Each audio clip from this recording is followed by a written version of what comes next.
Dandy റാണിയുടെ character ചെയ്തിരിക്കുന്ന ആഹാര കൃഷ്ണയാണ്.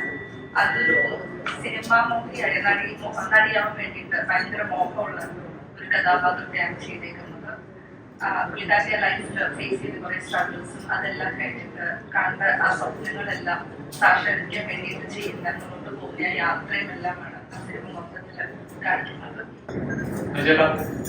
ഈ ഒരു പ്ലോട്ട് നമ്മൾ ആദ്യമായിട്ട് ചെയ്യുന്നതല്ല. സിനിമയ്ക്ക് നടക്കുന്ന സ്ട്രഗിൾ, സിനിമ മോഹിച്ച് അതിനുവേണ്ടി പോകുന്ന ഉണ്ടാകുന്ന പ്രശ്നങ്ങൾ, പിന്നീട് ഏറ്റവും കൂടുതൽ സക്സസ്ഫുൾ ആവുന്ന ഈ ഒരു പ്ലോട്ട് നമ്മൾ ആദ്യമായിട്ട് ചെയ്യുന്ന ഒരു പ്ലോട്ടല്ല.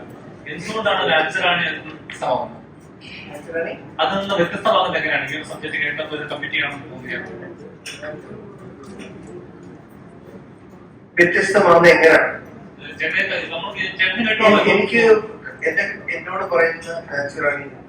ഞാൻ പലവട്ടം പറഞ്ഞിട്ടുണ്ട്, ഞാൻ ഒരു സിനിമയെ സമീപിക്കുമ്പോൾ അതില് പൂർണ്ണമായും അതിന്റെ തിരക്കഥയിൽ ഞാൻ മുഴുകി കേട്ട് ജഡ്ജ് ചെയ്യാനിരിക്കാറുണ്ട്. എന്നെ സംബന്ധിച്ചിടത്തോളം എന്റെ ക്യാരക്ടർ സിനിമയുടെ ആകത്തുകയിലെ കഥ, അതാണ് ഞാൻ ഭാഗമാകുന്ന സിനിമകളുടെ ഭൂരിപക്ഷം എന്നെ കൊണ്ടുള്ള അവരുടെ ആവശ്യം. ഡാൻസിറാണിയുടെ കഥ കേട്ടപ്പോൾ നേരെ പറഞ്ഞ പോലെ ഒരു സിനിമ ഫാനായി, ഒരു മമ്മൂക്ക ഫാനായ ഒരു ക്യാരക്ടർ, ആ ടൈറ്റിൽ റോൾ നാൻസിയാണ് ആ കുട്ടിയുടെ ജീവിതത്തിൽ സംഭവിക്കുന്ന വളരെ നിർഭാഗ്യകമായ കാര്യങ്ങൾ, സന്തോഷകരമായ കാര്യങ്ങൾ, ഇതിന്റെ എല്ലാം ഒരു ട്രാവൽ ജേർണി ഓഫ് നാൻസിയാണ് ഈ കഥ പറയാം. ആ നാൻസിയുടെ ജീവിതത്തിലോട്ട് വന്നു പോകുന്ന കഥാപാത്രങ്ങളാണ്. എനിക്ക് തോന്നുന്നു അത്രയേറെ ഒരു സ്റ്റെല്ലാർ കാസ്റ്റ് ഉണ്ട്. വന്നിരുന്നു കഴിഞ്ഞാൽ സ്റ്റേജിൽ നമുക്ക് ഇരുത്താൻ കസേരകൾ തികയില്ല. അത്ര 32-3 വെരി നമുക്കൊക്കെ 36.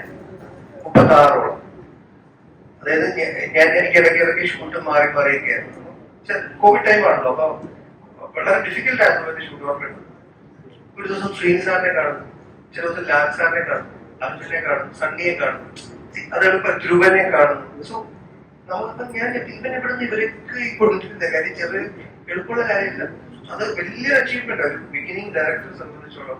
അയാൾ ആ സബ്ജക്റ്റിൽ എന്തോ ഒരു താല്പര്യം അല്ലെങ്കിൽ ആ കഥാപാത്രത്തിൽ ഒരു മെറിറ്റ്. രണ്ടാം സമയത്ത് ജോലി തന്നു, ഞങ്ങൾക്ക് ജോലി തന്നു. അത് എല്ലാം ഇമോഷണലിയും അല്ലെങ്കിൽ വർക്ക് പ്രൊഫഷണലിയും നമ്മളെ കണക്ട് ചെയ്ത കാര്യം. നാൻസിയുടെ ലൈഫിലെ ജേർണി, അതിലെ ക്യാരക്ടേഴ്സ് ആണ് ബേസിക് റീസൺ. എന്ത് സംഭവിക്കുന്നുള്ളത് നമുക്ക് സർവ്വമാണ്. അതുപോലെ 2020